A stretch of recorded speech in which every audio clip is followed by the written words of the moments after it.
بسم اللہ الرحمن الرحیم۔ السلام علیکم۔ اجماع دین کا تنہا ماخذ رسالت مآب صلی اللہ علیہ وسلم کی ذات والا صفات ہے۔ آپ سے یہ دین آپ کے صحابہ کے اجماع اور قولی و عملی تواتر سے منتقل ہوا اور دو صورتوں میں ہم تک پہنچا ہے، ایک قرآن، دوسرے سنت۔ آپ کے بعد یہ انہی دو چیزوں سے اخذ کیا جاتا ہے۔ ان کے علاوہ طبعاً اگر کوئی چیز خدا کے منشا تک پہنچنے کا ذریعہ بن سکتی ہے تو وہ اجتہاد ہے۔ اس سے ہم بہت سی دوسری چیزوں کے ساتھ ان احکام کو بھی سمجھنے کی کوشش کرتے ہیں جو براہ راست نصوص میں بیان نہیں ہوئے، لیکن اپنی نوعیت کے لحاظ سے انہی کے اطلاقات ہیں جو لوگوں کی رائے اور فہم پر چھوڑ دیے گئے ہیں۔ قیاس اسی کی قسم ہے۔ قرآن میں اس کے لیے استنباط کا لفظ استعمال ہوا ہے۔ اس سے جو چیزیں وجود میں آتی ہے اسے فقہ سے تعبیر کیا جاتا ہے۔ اس کی ابتدا خود رسول اللہ صلی اللہ علیہ وسلم نے اپنے اجتہادات سے کر دی تھی۔ اخبار احاد کا ایک بڑا ذخیرہ اسی کا بیان ہے۔ آپ کے بعد صحابہ و تابعین نے بھی یہ روایت قائم رکھی، لیکن جب فقہا کا دور شروع ہوا تو اس کے ساتھ ایک چوتھی چیز کا اضافہ کر دیا گیا۔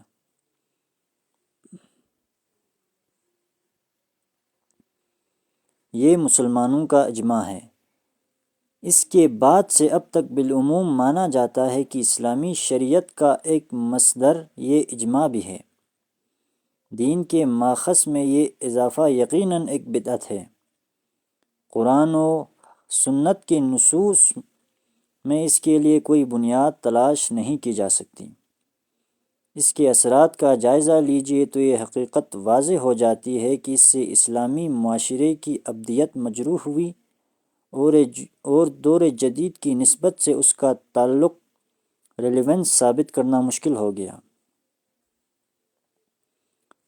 برصغیر کے جلیل القدر عالم اور داعی مولانا وحید الدین خان لکھتے ہیں، عام طور پر فقہا نے اجماع کنسنسس کو شریعت کا ایک مستقل مصدر قرار دیا ہے، مگر یہ یقینی طور پر ایک بے بنیاد نظریہ ہے۔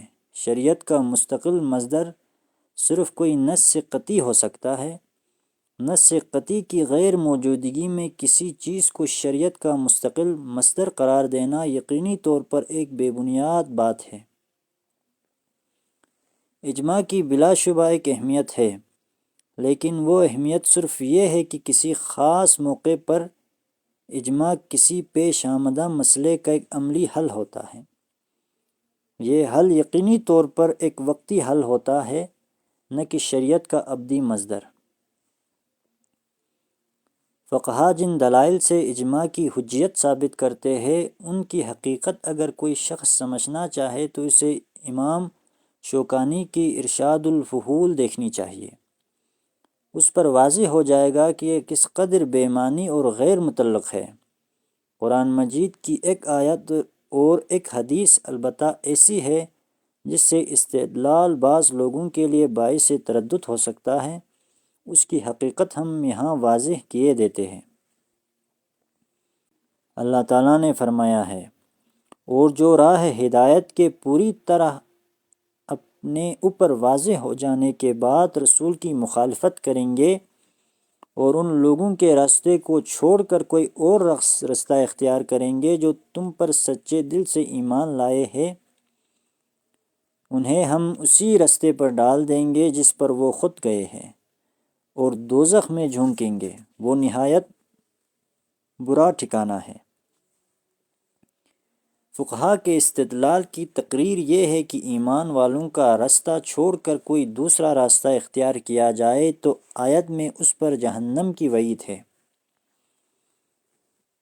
اس کے واضح معنی یہ ہے کہ ان کے راستے کی پیروی ہر شخص پر لازم ہے۔ لہٰذا مسلمان اگر کسی رائے یا نقطۂ نظر پر متفق ہو جائے تو اس سے اختلاف نہیں ہو سکتا۔ ہر صاحب ایمان پر واجب ہے کہ ان کے اس اجماع کی پیروی کرے۔ یہ استدلال کس قدر بے بنیاد ہے اس کو سمجھنے کے لیے آیت کو اس کے سیاق و سباق میں رکھ کر دیکھیے۔ پیچھے جن منافقین کے اندرون خانہ سرگوشیوں سے پردہ اٹھایا ہے، انہی کے بارے میں فرمایا ہے کہ پیغمبر کی مخالفت کے لیے جو لوگ اپنی ایک الگ پارٹی کھڑی کرنا چاہتے ہیں اور اس طرح ایمان کے بجائے کفر اور منافقت کا راستہ اختیار کر رہے ہیں، وہ جہنم میں جھونک دیے جائیں گے۔ روئے سخن ان لوگوں کی طرف ہے جو مسلمانوں کی جماعت میں ان کی صفائی پیش کرنے کی کوشش کر رہے تھے۔ تنبیہ فرمائی ہے کہ جن لوگوں کی وکالت کر رہے ہو ان کا یہ مشاقانہ انہیں سیدھا جہنم میں لے جائے گا، اس لیے یہ اہل ایمان کا طریقہ نہیں ہے۔ اور جو لوگ راہ ہدایت کے پوری طرح واضح ہو جانے کے بعد کفر اور منافقت کی راہ اختیار کر لے، ان کا ٹھکانہ جہنم ہی ہو سکتی ہے۔ آیت میں اسی کفر اور منافقت کے لیے غیر سبیل المؤمنین کے الفاظ آئے ہیں۔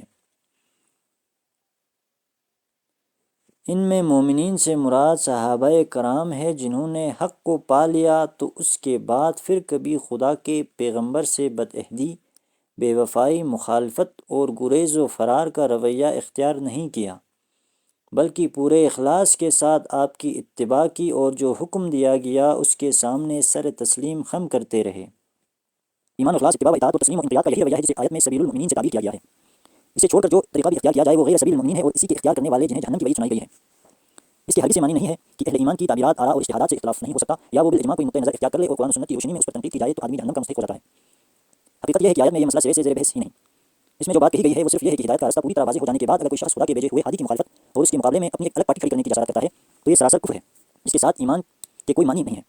اس طرح کے لوگوں کو خدا اسی راستے پر ڈال دیتا ہے جو اپنے لیے منتخب کر لیتے ہیں۔ چنانچہ فرمایا ہے کہ یہ راستہ اگر کسی نے اختیار کر لیا ہے تو اسے پھر جہنم ہی کا منتظر رہنا چاہیے۔ یہی معاملہ حدیث کا ہے۔